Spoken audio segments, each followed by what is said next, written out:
العلم نور مبين، به تعرف الشرائع والأحكام، وبه توصل الأرحام. العلم نور مبين.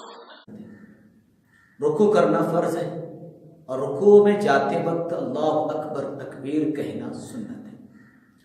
ساتھ ہی دونوں ہاتھوں کو کندھوں تک اٹھانا بھی سنت ہے.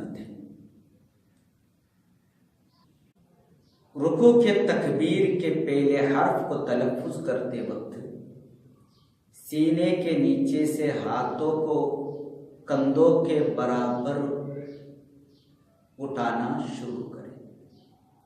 یعنی یہاں سے ہاتھ اٹھاتے وقت ہی تکبیر شروع کریں. اللہ.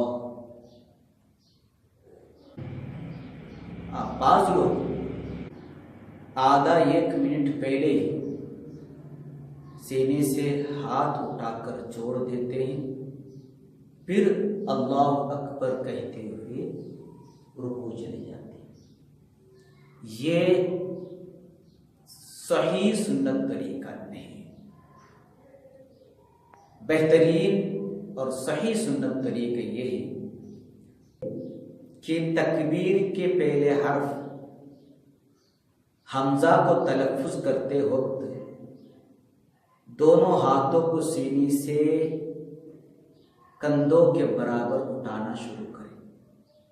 جیسے ہی دونوں ہاتھ کندھوں کے برابر پہنچ گیا تو رکوع کے لیے جھکنا شروع کریں.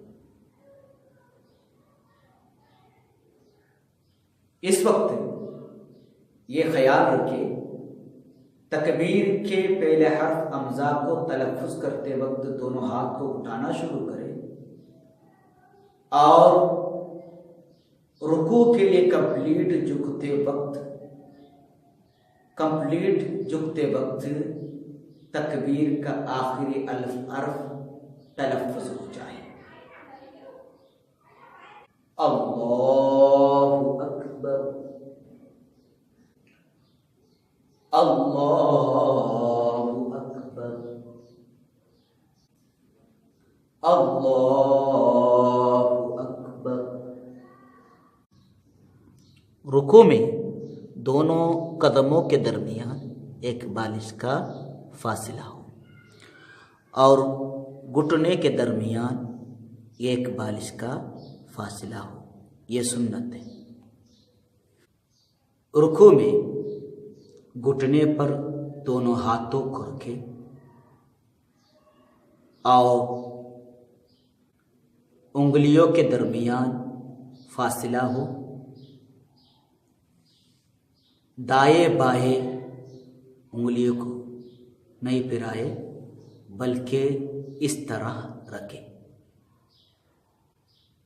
یہ سنت طریقہ ہے.